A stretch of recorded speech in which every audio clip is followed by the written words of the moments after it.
The air in the hacienda was thick, a blend of wilting marigolds, their golden petals bruised and curling, and something far more sinister. The scent of flowers, once meant to honor the dead, now mingled with the sharp, unmistakable tang of blood, clinging to the stone like a memory that refused to fade. The metallic tang of blood was everywhere, seeping into the cracks, staining the ground where laughter once echoed. Hours ago, this courtyard rang with my father Ernesto Morales' laughter, his voice booming above the music and the clinking of glasses. The walls still seemed to vibrate with the memory of his presence, as if the house itself mourned him. Now, silence ruled, broken only by the forced sobs of men who feared weakness more than death. Their grief was a performance, a mask they wore for each other, for the world outside these walls. They clustered in dark suits, eyes fixed not on my father's empty chair, but on the shifting balance of power that hovered in the air, heavy and uncertain. All attention was on my brother Alejandro, the new sun in their sky, the one they hoped would warm them, or at least not burn them. I watched from the shadows, a ghost at my own family's funeral, my grief already burning into fury. I felt invisible, yet more alive than ever, every nerve sharpened by loss and anger. To them, I was just Isabella, the daughter, the sister. A pretty ornament, not a player. They saw only the surface, never the storm beneath. They underestimated me. They always had. My silence was mistaken for submission, my patience for passivity. My father's greatest gift was their ignorance, a cloak of invisibility in a world where everyone was watched, every move scrutinized. I learned to move quietly, to listen, to wait. Alejandro tried to wear our father's authority, but his hands trembled as he lit a cigar. The ritual was supposed to be a show of strength, but the flame flickered, betraying his nerves. The wolves could smell his fear. They circled, hungry for any sign of weakness, their eyes sharp and calculating. This was the world I was born into. Brutal pageantry, whispered conspiracies, and alliances forged in shadows. Every gesture, every word, was a move in a game that could end in blood. Power passed from man to man, as if tradition itself was a chain that could never be broken. They thought succession was simple, a straight line from my father to my brother. They never imagined another path, another contender. But I saw the cracks in their loyalty, the secrets they whispered when they thought no one was listening. I saw the fear in their eyes, the doubt in their hearts. While they mourned a king and measured his heir, I was planning, I was calculating. Every slight, every secret, every opportunity was a weapon waiting to be used. In the suffocating silence of that courtyard, I was beginning my reign. The world they built was about to change, and none of them would see it coming. They never saw me coming. I was the storm on the horizon, the reckoning they never expected. And that was their first mistake. In a world ruled by men, they forgot to fear the woman in the shadows. I was never meant for the throne. My path was drawn, marriage, alliances, a life on the sidelines. My education was art and etiquette, but my real lessons came in the shadows.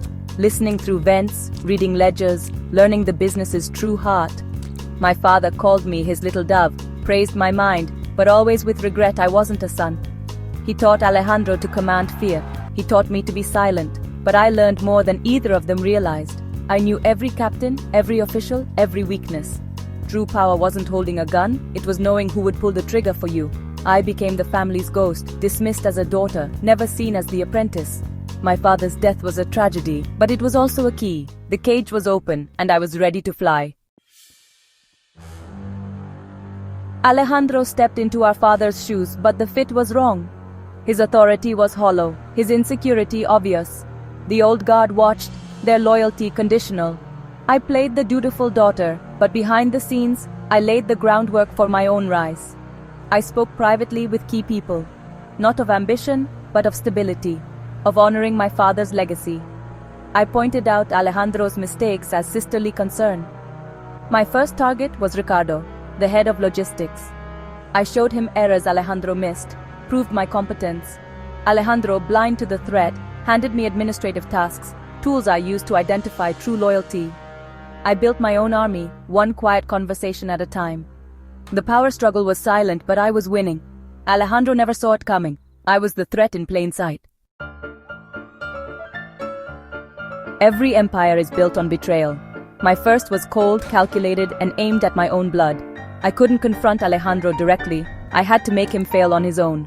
The chance came with a massive shipment, Alejandro's big test. I leaked a single detail to the federal police through a contact I'd cultivated for years. The bust was catastrophic. Millions lost, men arrested, Alejandro frantic and clueless.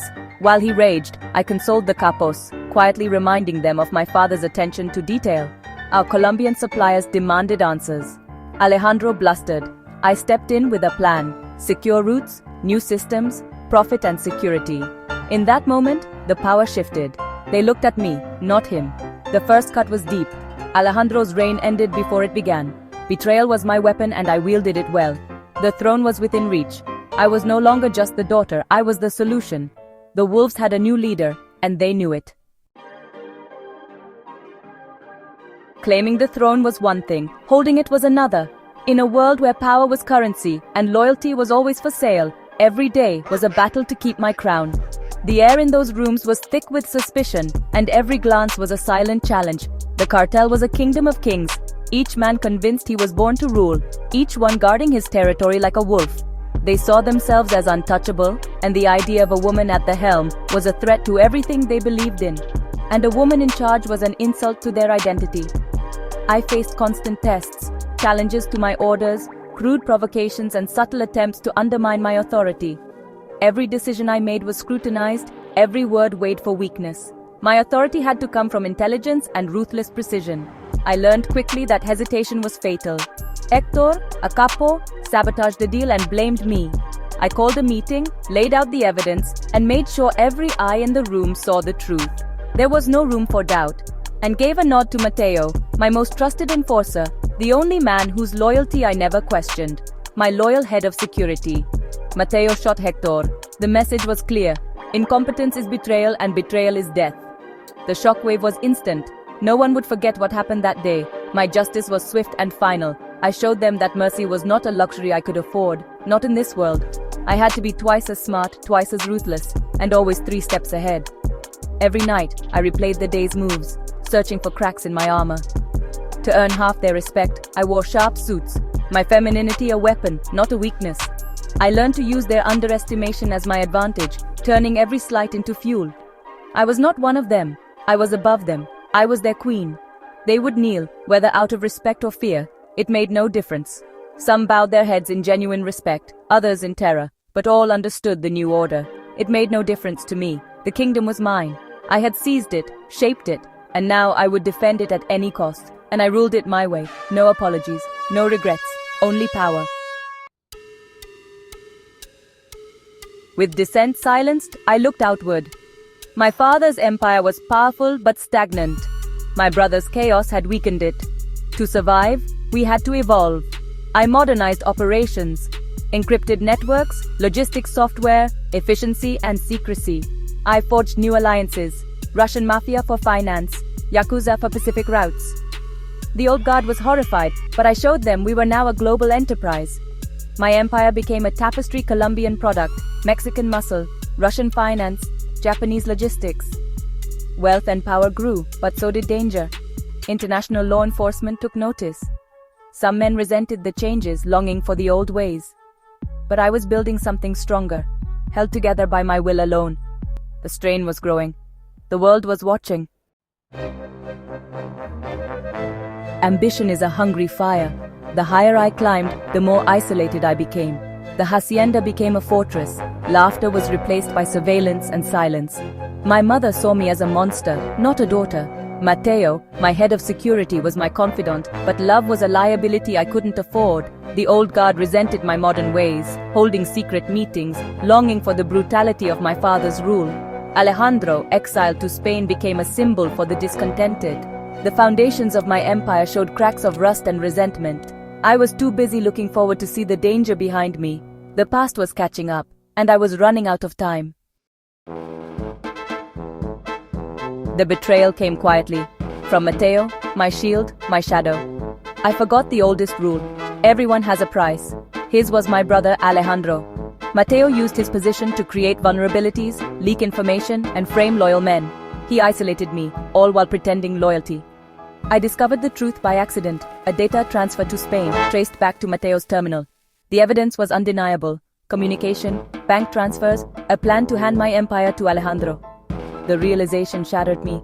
It wasn't just business, it was personal. Matteo had been with me through everything.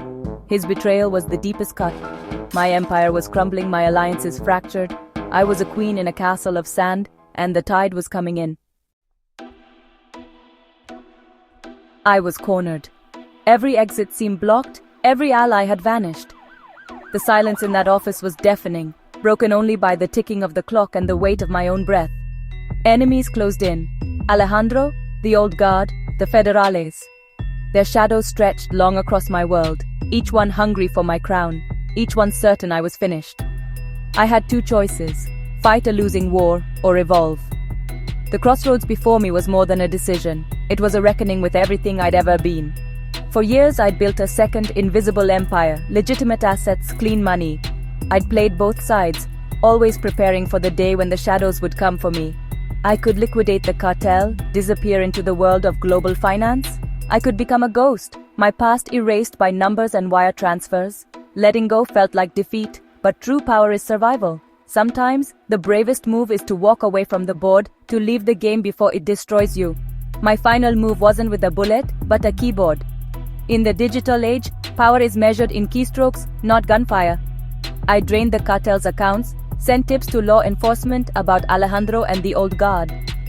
I watched as the empire I'd built began to unravel, piece by piece. I set my enemies against each other. Chaos was my final gift to them. Then, I called Matteo. Told him to meet me at our safe house. The last place we'd ever be together.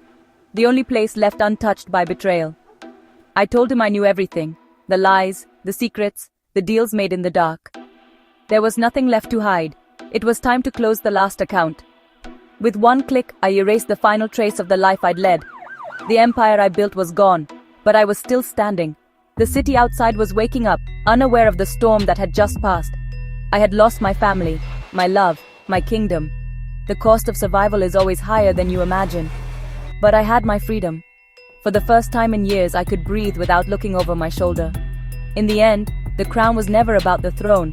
It was about the choices I made to survive, the sacrifices I was willing to bear. It was about surviving the game. The queen always finds a way. And I was still in play. My story wasn't over. It was just beginning a new chapter, hidden in plain sight. The world would remember my name. Even if they only whispered it in fear or awe, my legend would outlast the empire itself. Even if they never saw my face again, I had become a ghost, but a ghost with power and freedom.